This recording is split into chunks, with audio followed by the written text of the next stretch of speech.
முக்கிய செய்திகள். ஏழை எளிய மக்களின் வாழ்க்கை தரத்தை உயர்த்த பட்ஜெட்டில் எந்த அறிவிப்பும் இல்லை. கேப்டன் விஜயகாந்த் கருத்து.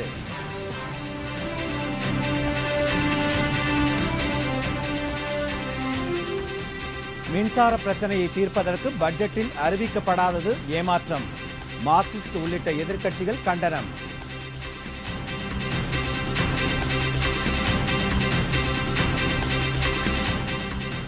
சட்டவிரோதமாக நடைபெறும் மருந்து பரிசோதனையை முறைப்படுத்த வேண்டும்.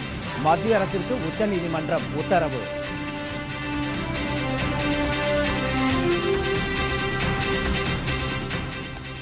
எட்டாவது நாளை எட்டிய அணு உலை எதிர்ப்பு போராட்டம்.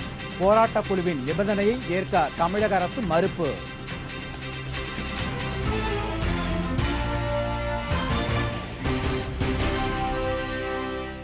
வணக்கம். விரிவான செய்திகள். அதிமுக அரசின் சார்பில் தாக்கல் செய்யப்படும் நிதிநிலை அறிக்கை ஆண்டுதோறும் நடைபெறுகிற சம்பிரதாயம் ஆகிவிட்டதை தவிர மக்கள் தங்கள் சொந்த காலில் நிற்கும் வகையில் வாழ்க்கை தரத்தை உயர்த்த சரியான பொருளாதார கொள்கை பின்பற்றப்படவில்லை என்று தேமுதிக பொதுச் செயலாளர் கேப்டன் விஜயகாந்த் குற்றம் சாட்டியிருக்கிறார். தமிழக அரசின் 2012-2013 ஆண்டிற்கான நிதிநிலை அறிக்கையில் மாநிலத்திற்கு கிடைக்கும் வருவாயை விட செலவு குறையும் என்றும் 2376 கோடி ரூபாய் மிச்சமாகும் என்றும் தெரிவிக்கப்பட்டுள்ளது. அப்படி இருக்க கூடுதல் வருவாயை திரட்ட சுமார் 1500 கோடி ரூபாய்க்கு வரிகள் அதிகரிக்கப்பட்டிருப்பது ஏன் என்பது புரியாத புதிராக உள்ளது என்று கேப்டன் விஜயகாந்த் வெளியிட்டுள்ள அறிக்கையில் கேள்வி எழுப்பியுள்ளார். ஏற்கனவே பஸ் கட்டண உயர்வால் பாதிக்கப்பட்டுள்ள ஏழை எளிய மக்களுக்காவது கட்டண சலுகை அளித்திருக்கலாம் என்று கேப்டன் கூறியுள்ளார். பஸ் கட்டணத்தை உயர்த்திய பிறகும் கூட நிதி நிலைமை ஓரளவுதான் சீரடைந்துள்ளது என்றும் மேலும் அரசின் உதவி இந்த நிறுவனங்களுக்கு தேவை என்றும் நிதிநிலை அறிக்கையில் தெரிவித்துள்ளதை கேப்டன் சுட்டிக்காட்டியுள்ளார். பேருந்து கட்டண உயர்வினால் அரசிற்கு எவ்வளவு நிதி கிடைத்தது என்ற விவரம் அறிவிக்கப்படவில்லை என்று கேப்டன் கூறியிருக்கிறார். அப்படியிருந்தும் பொதுவாக கூடுதல் உதவி தேவைப்படுகிறது என்று சொல்லி பேருந்து கட்டண உயர்வை ஓரளவுக்காவது குறைக்காதது வருத்தமளிப்பதாக கேப்டன் தெரிவித்துள்ளார். யானை வரும் பின்னே மணி ஓசை வரும் முன்னே என்பதைப் போல நிதிநிலை அறிக்கை முன்னே வந்துள்ளதாகவும் மின்கட்டண உயர்வு இதன் பின்னாலேயே வரக்கூடும் என்று கேப்டன் விஜயகாந்த் தெரிவித்துள்ளார். சொத்து வரியை சீரமைப்பதற்கு சொத்து வரி வாரியம் ஒன்றினை அரசு உருவாக்கப் போவதாக அரசு அறிவித்துள்ளதால் இதன் மூலம் சொத்து வரி அதிகரிக்கும் என்றும் சொத்துக்களின் மதிப்பை வழிகாட்டி மதிப்பிற்கேற்ப உயர்த்தப்படுவதாலும் முத்திரை தீர்வை அதிகரிக்கும் என்றும் கேப்டன் தெரிவித்துள்ளார். இத்தகைய மறைமுக வரி விதிப்பு இந்த நிதிநிலை அறிக்கையில் இடம்பெற்றுள்ளதாகவும் இவற்றின் மூலம் எவ்வளவு கூடுதல் வருவாய் கிடைக்கும் என்ற விவரம் காணப்படவில்லை என்றும் கேப்டன் குறிப்பிட்டுள்ளார். சென்ற ஆண்டு நிதிநிலை அறிக்கையில் அறிவிக்கப்பட்ட திட்டங்கள் மேலும் கூடுதல் நிதி ஆதாரத்தோடு இந்த ஆண்டும் தொடர்வதாகவும் ஒரு சில புதிய மக்கள் நல திட்டங்கள் அறிவிக்கப்பட்டுள்ளதாகவும் கேப்டன் தெரிவித்துள்ளார். இவற்றிற்கான செலவு தொகைகளின் பட்டியல் இந்த நிதிநிலை அறிக்கையில் இடம்பெற்றுள்ளதை தவிர எந்த அளவிற்கு உண்மையிலேயே ஏழை எளிய மக்களுக்கு இவை பயன்பட்டுள்ளன என்பது தெளிவாக்கப்படவில்லை என்று கேப்டன் விஜயகாந்த் தெரிவித்திருக்கிறார். மொத்தத்தில் அதிமுக அரசின் சார்பில் தாக்கல் செய்யப்படும் நிதிநிலை அறிக்கை ஆண்டுதோறும் நடைபெறுகிற சம்பிரதாயம் ஆகிவிட்டதை தவிர மக்கள் தங்கள் சொந்த காலில் நிற்கும் வகையில் வாழ்க்கை தரத்தை உயர்த்த சரியான பொருளாதார கொள்கை பின்பற்றப்படவில்லை என்று தேமுதிக பொதுச் செயலாளர் கேப்டன் விஜயகாந்த் குற்றம் சாட்டியிருக்கிறார். ஏட்டு சுரக்காய் கரிக்கு உதவாது என்பதையே இந்த நிதிநிலை அறிக்கை நினைவூட்டுவதாக கேப்டன் விஜயகாந்த் தனது அறிக்கையில் குறிப்பிட்டுள்ளார். தமிழக அரசின் 1500 கோடி அளவிலான வரி விதிப்பு தேவையற்றது என்று எதிர்க்கட்சிகள் குற்றம் சாட்டியுள்ளன. தமிழக அரசின் 2012-2013 ஆண்டிற்கான நிதிநிலை அறிக்கை இன்று தாக்கல் செய்யப்பட்டது. இதில் மதுபானத்திற்கு 14.5% வரியும் தாவர எண்ணெய் விற்பனை அளவு 5 கோடி ரூபாய்க்கு குறைவாக இருந்தால் அதற்கு அளிக்கப்பட்டு வந்த மதிப்பு கூட்டு வரி விலக்கு நீக்கப்பட்டு 5% மதிப்பு கூட்டு வரி நிர்ணயிக்கப்படும் என்றும் பட்ஜெட்டில் கூறப்பட்டுள்ளது. வாகனத்திற்கு விருப்ப எண்கள் வாங்கப்படுவதற்கு கட்டணம் 2 மடங்காக அதிகரிக்கப்பட்டுள்ளது. சொத்துக்களின் சந்தை மதிப்பு கணிசமாக உயர்ந்துள்ளதால் வரும் ஏப்ரல் 1ஆம் தேதி முதல் வழிகாட்டி மதிப்பு அதிகரிக்கப்படும் என்று பட்ஜெட்டில் குறிப்பிடப்பட்டுள்ளது. உள்ளூர் திட்ட அமைப்புகள் மூலம் வசூலிக்கப்பட்டு வரும் கட்டமைப்பு மற்றும் அடிப்படை கட்டணம் தற்போதுள்ள கட்டண அளவில் 50% உயர்த்தி நிர்ணயிக்கப்பட்டுள்ளது.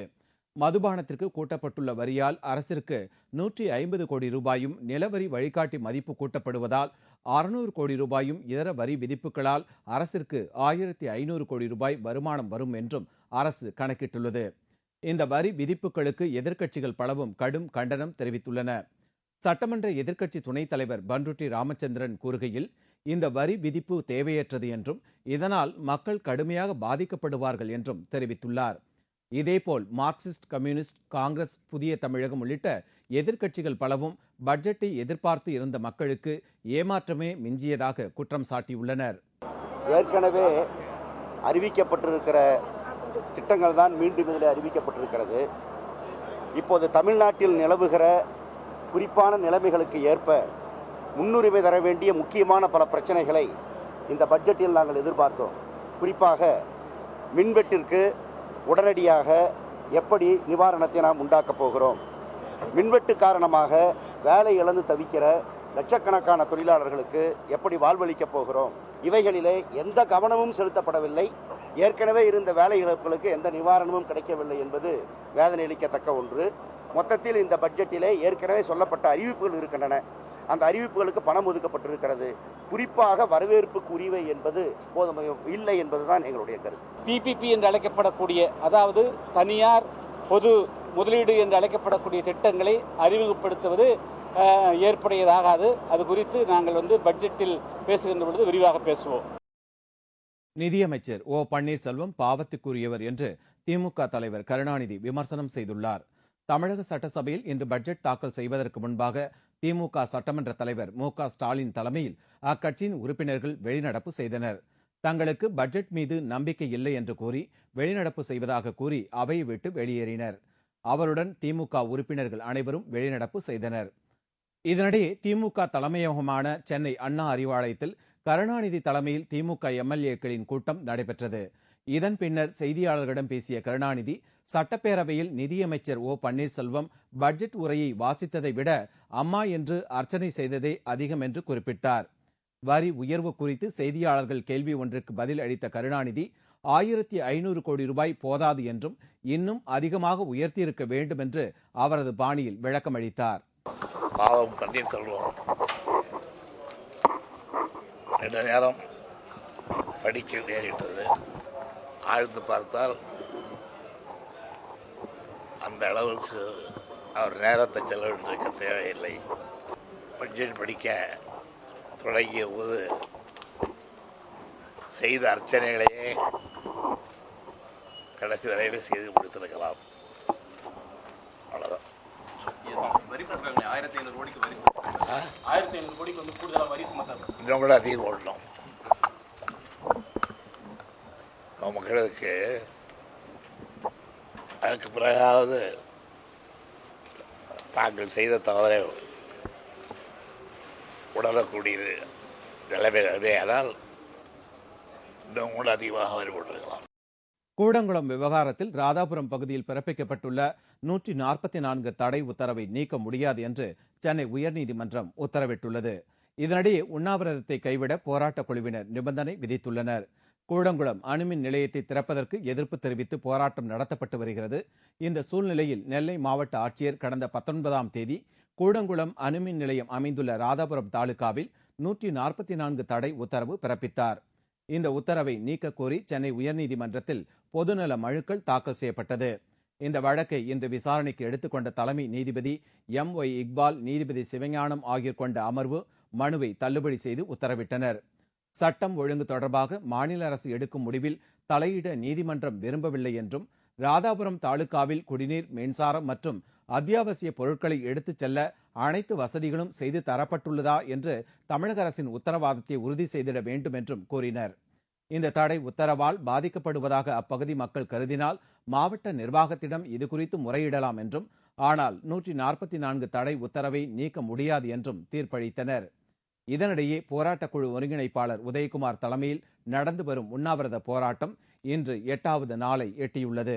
மருத்துவக்குழு பரிசோதனைக்கு உதயகுமார் மறுப்பு தெரிவித்துவிட்டார். இந்திய மக்களாகிய தங்களை நக்சலைட்டுகளுடன் தொடர்புபடுத்தி தேசத்திற்கு எதிராக செயல்படுவதாக கூறுவதை கண்டிப்பதாகவும், இந்த போராட்டத்தை கைவிட வேண்டுமெனில் போராட்டக்காரர்கள் மீது பதிவு செய்யப்பட்டுள்ள அத்தனை வழக்குகளையும் ரத்து செய்ய வேண்டும் என்றும் உதயகுமார் அரசிற்கு புதிய நிபந்தனை விதித்துள்ளார். ஆனால் இதனை தமிழக அரசு நிராகரித்துவிட்டது. எங்கள் மீது பல்வேறு கொடிய வழக்குகளை போட்டிருக்கிறார்கள். எங்களை சார்ந்தவர்களை கைது செய்து பல்வேறு சிறைகளுக்கு அனுப்பி சிரமப்படுத்துகிறார்கள். இந்த நிகழ்வுகள் ஏற்றுக்கொள்ளத்தக்கதல்ல. நாங்கள் எந்த நிலையிலும் பேசுவதற்கு தயாராக இருக்கிறோம். நாங்கள் இந்த நாட்டு மக்களாக கருதப்பட்டால், எங்களுடைய அகிம்சை போராட்டம் மதிப்பளிக்கப்பட்டால் அரசாங்கம் நாங்கள் பேச வேண்டும். எங்கள் மக்களையும் இந்திய குடிமக்களாக பேண வேண்டும். சட்டவிரோதமாக நடைபெறும் மருந்து பரிசோதனையை முறைப்படுத்த வேண்டும் என்று மத்திய அரசிற்கு உச்சநீதிமன்றம் உத்தரவு பிறப்பித்துள்ளது. மருந்துகளை சோதித்து பார்க்க சில மருத்துவமனைகளில் நோயாளிகளும் குழந்தைகளும் உட்படுத்தப்படுகின்றனர். சட்டவிரோதமாக இந்த செயலை தடுத்து நிறுத்த வேண்டும் என்றும் இந்த சோதனையில் ஈடுபட்ட மருத்துவமனைகளுக்கு எதிராக கடுமையான நடவடிக்கை எடுக்க கோரி உச்சநீதிமன்றத்தில் வழக்கு தொடரப்பட்டது. இந்த வழக்கு இன்று மீண்டும் விசாரணைக்கு வந்தது. அப்போது சட்டவிரோதமான மருந்து பரிசோதனை விவகாரம் தங்களுக்கு கவலை அளிப்பதாக நீதிபதிகள் கூறினர். மேலும் இது ஒரு துரதிருஷ்டமான செயல் என்றும் அரசு இதில் தலையிட்டு மருந்து சோதனையை முறைப்படுத்தவும் சட்டவிரோத மருந்து சோதனை நடைபெறாமல் தடுக்கவும் நடவடிக்கை எடுக்க வேண்டும் என்று நீதிபதிகள் உத்தரவிட்டனர். தமிழக சட்டப்பேரவை பட்ஜெட் கூட்டத்தொடர் மே 1ஆம் தேதி வரை நடைபெறும் என்று தமிழக சட்டப்பேரவை சபாநாயகர் ஜெயக்குமார் தெரிவித்துள்ளார். தமிழக நிதிநிலை அறிக்கை இன்று தாக்கல் செய்யப்பட்டதை அடுத்து சட்டப்பேரவை அலுவல் ஆய்வுக் குழு கூட்டம் சபாநாயகர் தலைமையில் நடைபெற்றது. இந்த கூட்டத்தில் மார்ச் 28 முதல் மே 11 வரை சட்டப்பேரவை கூட்டம் நடைபெறும் என்றும் 5 நாட்கள் நிதிநிலை அறிக்கை மீது பொது விவாதம் நடைபெறும் என்றும் சபாநாயகர் ஜெயக்குமார் அறிவித்தார். தமிழ்நாடு சட்டமன்ற பேரவை அலுவல் ஆய்வுக்குழு கூடி முடிவெடுத்தபடி மொத்தம் 28 நாட்கள் சபை நடவடிக்கைகள் தொடர்ச்சியாக நடைபெறும். இதில் பொது விவாதம் 5 நாட்கள், மானிய கோரிக்கைகள் மீது விவாதம் 23 நாட்கள், ஆக 28 நாட்கள். பொது விவாதம் 28/3/2012 தொடங்கி 3/4/2012 வரை நடைபெறும். மானிய கோரிக்கைகள் மீதான விவாதம் 23 நாட்கள், 4/4/2012 முதல் 11/5/2012 வரை தொடர்ச்சியாக நடைபெறும். காலை 10 மணிக்கு தினந்தோறும் சபை நடவடிக்கைகள் தொடங்க பெறும். கேள்வி நேரம் தினமும் உண்டு. 28 நாட்கள் நடைபெறும் சட்டசபை கூட்டத்தொடரில் 23 நாட்கள் மானிய கோரிக்கை மீது விவாதம் நடைபெற உள்ளதாகவும் சபாநாயகர் ஜெயக்குமார் தெரிவித்தார்.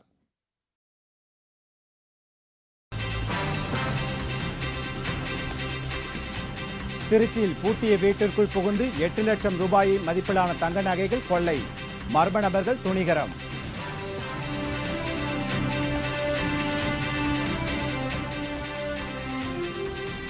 வானத்தில் பறக்கவிடப்பட்ட ஆயிரக்கணக்கான அரிக்கன் விளக்குகள். ஆந்திராவில் நடைபெற்ற அதிர்ஷ்ட திருவிழா. மற்றும் பல செய்திகள் விளம்பர இடைவேளைக்கு பிறகு.